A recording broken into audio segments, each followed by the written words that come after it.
So this book that I have in my hand is a directory of everybody who had an email address in 1982. Actually, it's deceptively large. There's actually only about 20 people on each page because we have the name, address, and telephone number of every single person. And in fact, everybody's listed twice because it's sorted once by name and once by email address. Obviously a very small community. There were only 2 other Dannys on the internet then. I knew them both. We didn't all know each other, but we all kind of trusted each other. And that basic feeling of trust sort of permeated the whole network. And there was a real sense that we could depend on each other to do things. So just to give you an idea of the level of trust in this community, let me tell you what it was like to register a domain name in the early days. Now, it just so happened that I got to register the 3rd domain name on the internet. So I could have anything I wanted other than bbn.com and symbolics.com. So I picked think.com, but then I thought, you know, there's a lot of really interesting names out there. Maybe I should register a few extras, just in case. And then I thought, no, that wouldn't be very nice.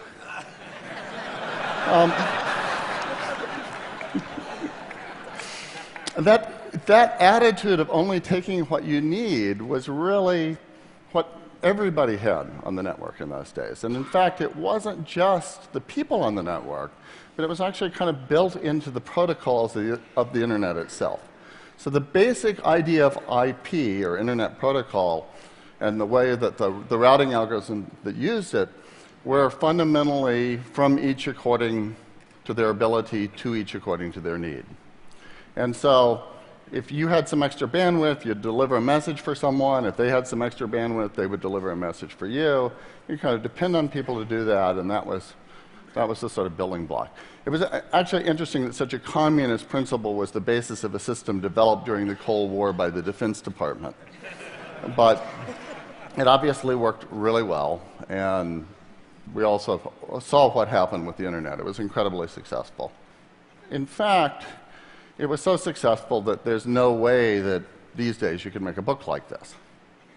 My rough calculation is it would be about 25 miles thick. But of course you couldn't do it because we don't know the names of all the people with internet or email addresses. And even if we did know their names, I'm pretty sure that they would not want their name, address, and telephone number published to everyone. So the fact is that there's a lot of bad guys on the internet these days. And so we've dealt with that by making kind of walled communities, little secure subnetworks, VPNs, little things that aren't really the internet but made out of the same building blocks. But we're still basically building out of those same building blocks with those same assumptions of trust. And that means that it's vulnerable to certain kinds of mistakes that can happen, or certain kinds of deliberate attacks. But even the mistakes can be bad. So, for instance, in all of Asia recently, it was impossible to get YouTube for a little while because Pakistan made some mistakes in how it was censoring YouTube in its internal network. They didn't intend to screw up Asia, but they did because of the way that the protocols work. Another example that may have affected many of you in this audience is you may remember a couple of years ago, all the planes west of the Mississippi were grounded because a single routing card in Salt Lake City had a bug in it. Now, you don't really think that our airplane system depends on the internet, and in some sense it doesn't. I'll come back to that later. But the fact is that people couldn't take off because something was going wrong on the internet and the router card was down. And so there are many of those things that started to happen. Now, there was an interesting thing that happened last April. All of a sudden, a very large percentage of the traffic on the whole internet, including a lot of the traffic between US military installations, started getting rerouted through China. So for a few hours, it all passed through China. Now, China Telecom says it was just an honest mistake. And it is actually possible that it was, the way things work. But certainly somebody could make a dishonest mistake of that sort if they wanted to. And it shows you how vulnerable the system is even to mistakes. Imagine how vulnerable the system is to deliberate attacks. So if somebody really wanted to attack the United States or Western civilization these days, they're not going to do it with tanks. That will not succeed. So what they'll probably do is something very much like the attack that happened on the Iranian nuclear facility. Nobody has claimed credit for that. It was basically a factory of industrial machines. It didn't think of itself as being on the internet. It thought of itself as being disconnected from the internet. But it was possible for somebody to smuggle a USB drive in there or something like that. And software got in there that causes the centrifuges in that case to actually destroy themselves. Now, that same kind of software could destroy an oil refinery or pharmaceutical factory or a semiconductor plant. And so there's a lot of, I'm sure you've read a lot in papers about worries about cyber attacks and defenses against those. But the fact is, people are mostly focused on defending the computers on the internet. And there's been surprisingly little attention to defending the internet itself as a communications medium. And I think we probably do need to pay some more attention to that because it's actually kind of fragile. So actually, in the early days, back when it was the ARPANET, there were actually times, there was a particular time it failed completely because of one single message processor. Actually got a bug in it.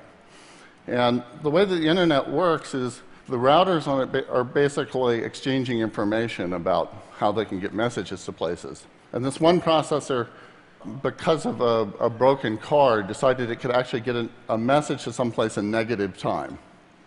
So in other words, it claimed it could deliver a message before you sent it. So of course, the fastest way to get a message to anywhere was to send it to this guy, who would send it back in time and get it there super early. So every message in the internet started getting switched through this one node, and of course that clogged everything up, everything started breaking. The interesting thing was, though, that the sysadmins were able to fix it, but they had to basically turn every single thing on the internet off. Now, of course, you couldn't do that today. I mean, everything off. It's like, you know, the service call you get from the cable company, except for the whole world. Now, in fact, they couldn't do it for a lot of reasons today. One of the reasons is a lot of their telephones use IP protocol and use things like Skype and so on that go through the internet right now. And so, in fact, we're becoming dependent on it for more and more different things. Like when you take off from LAX, you're really not thinking you're using the internet. When you pump gas, you really don't think you're using the internet. And what's happening increasingly, though, is these systems are beginning to use the internet. Most of them aren't based on the internet yet, but they're starting to use the internet for service functions, for administrative functions.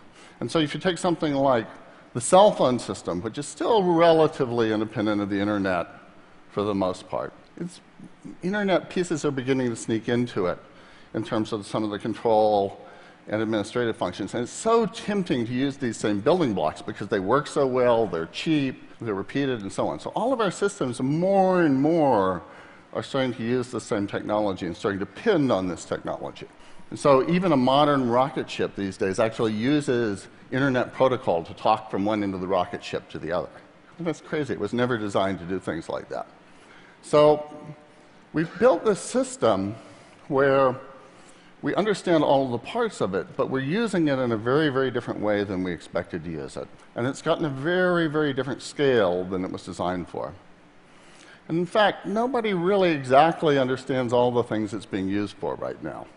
It's turning into one of these big emergent systems like the financial system, where we've designed all the parts, but nobody really exactly understands how it operates and all the little details of it and what kinds of emergent behaviors it can have. And so if you hear an expert talking about the internet and saying it can do this, or it does do this, or it will do that, you should treat it with the same skepticism that you might treat the comments of an economist about the economy or a weatherman about the weather or something like that. They have an informed opinion, but it's changing so quickly that even the experts don't know exactly what's going on. So if you see one of these maps of the internet, it's just somebody's guess. Nobody really knows what the internet is right now because it's different than it was an hour ago. It's constantly changing, it's constantly reconfiguring. And the problem with it is, I think we're setting ourselves up for kind of disaster like the disaster we had in the financial system, where we take a system that's basically built on trust, was basically built for a smaller scale system, and we've kind of expanded it way beyond the limits of how it was meant to operate. And so right now, I think it's literally true that we don't know what the consequences of an effective denial of service attack on the internet would be. And whatever it would be, it's going to be worse next year and worse next year and so on. So what we need is a plan B. There is no plan B right now. There's no clear backup system that we've very carefully kept to be independent of the internet, made out of a completely different sets of building blocks. So what we need is something that doesn't necessarily have to have the performance of the internet, but the police department has to be able to call up the fire department even without the internet, or the hospitals have to order fuel oil.